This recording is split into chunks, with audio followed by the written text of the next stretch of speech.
1400 صحاب کے ساتھ حضور عمرے کے لیے تشریف لاتے ہیں. کفار مکہ کھڑے ہو گئے کہ ہم عمرہ نہیں کرنے دیں گے، لڑائی ہوگی.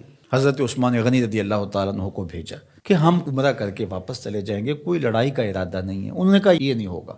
عثمان آپ آئے ہو تو طواف بیت اللہ کرنا چاہو تو کر سکتے ہو. کہا نہیں، یہ تو نہیں ہو سکتا کہ حضور کے بغیر میں طواف کروں. خیر صلح حدیبیہ کا موقع آیا تو عروہ بن مسعود کی قیادت میں قریش مکہ نے مذاکرات کیے حضور علیہ السلام سے، تو ایک صلح نامہ طے پا گیا. اس کی شرائط میں سے ایک شرط یہ تھی کہ مکے سے اگر کوئی شخص بھاگ کر کے مدینہ المنورہ جائے تو اہل مدینہ اس کو پناہ نہیں دے سکیں گے. وہ ہمارا بگوڑا شخص ہوگا تو اس کو پناہ نہیں دے سکیں گے. اور اگر کوئی شخص مدینہ المنورہ سے مکہ واپس آنا چاہے تو اہل مکہ اس کو پناہ دینے کے مجاز ہوں گے. تو حضرت عمر رضی اللہ تعالی عنہ اس شرط پر بہت پریشان ہوئے اور حضرت ابو بکر صدیق رضی اللہ تعالی عنہ سے جا کے بات کی اور کہا کیا ہم حق پہ نہیں ہیں؟ کہا حق پہ ہیں. حضور اللہ کے سچے رسول نہیں ہیں؟ کہا حضور اللہ کے سچے رسول ہیں. تو کہا 1400 کی تعداد معقول ہے، پھر ہم دب کے صلح کیوں کریں؟ صلح کی شرائط برابر کی ہونی چاہیے. اگر کوئی ان کا بھاگ کر کے آ جائے ادھر سے تو وہ ہم پناہ دے سکیں، اور اگر ہمارا جائے تو وہ پناہ دے سکے، یا پھر وہ بھی نہ دے ہم بھی نہ دیں. تو حضرت ابو بکر رضی اللہ تعالیٰ عنہ نے بغیر کسی تعامل کے ایک بات کہی کہ عمر کیا اس شرط کو حضور قبول کر رہے ہیں؟ تو کہا وہ قبول کر رہے ہیں. تو برجستہ دوسرا جملہ آیا، کہا عمر ہوا رسول اللہ صلی اللہ علیہ وسلم. عمر وہ اللہ کے رسول ہیں. جب وہ قبول کر رہے ہیں تو بات ختم.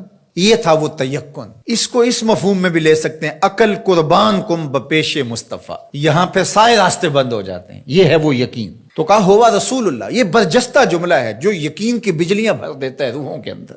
یہ کوئی حرج نہیں ہے کہ کسی بھی مسئلہ شرعی اور کسی بھی دینی امر میں آپ لاجک تلاش کر لیں، مل جائے تو اچھی بات ہے.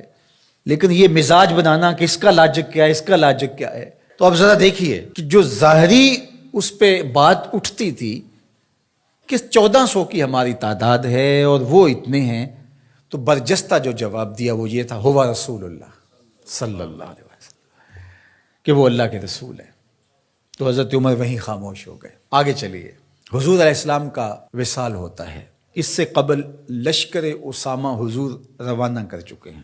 17-18 سال عمر تھی تو ان کی قیادت کے اندر حضور نے ایک لشکر تیار کیا. تو یہ لشکر ابھی جرف کے مقام پہ پہنچا تھا کہ حضور کا وصال ہو گیا. خبر پہنچ گئی تو اب حضرت اسامہ کیسے بڑھ سکتے تھے، واپس آ گئے. تو تدفین کے بعد حضرت سیدنا ابو بکر صدیق رضی اللہ تعالی عنہ جو کہ خلیفہ بنا دیے گئے تھے، انہوں نے جو حکم جاری کیا وہ یہ تھا کہ اسامہ بن زید اپنے ہدف پہ دوبارہ روانہ ہوں. تو صحابہ نے کہا کہ بڑے بڑے جنگی ماہرین اس لشکر کے ساتھ ہیں، تو پیچھے سے اگر حملہ ہو گیا تو یہ نقصان کا سبب اور ذریعہ بن سکتا ہے. لہٰذا حکمت یہ ہے کہ اس لشکر کو ابھی کچھ دیر کے لیے روک لیا جائے. تو میں نے یقین کی بات سیدنا صدیق اکبر کے حوالے سے آپ کے سامنے رکھنا شروع کی ہے.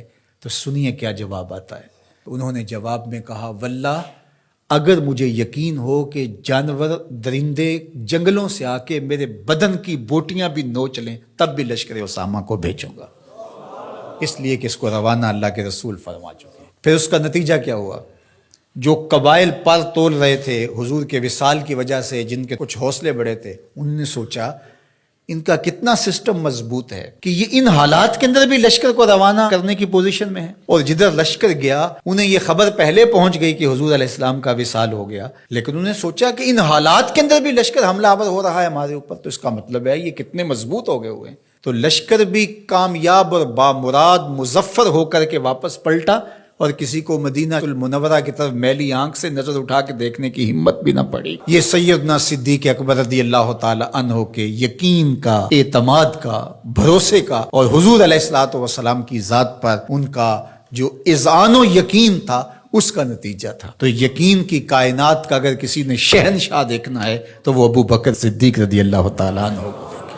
ان کی پوری زندگی یقین کی دولتوں سے بھری پڑی ہے. صاحب صدق بھی ہیں، صاحب یقین بھی ہیں. یقین کی جس عظمت پر وہ فائز المرام ہیں، تو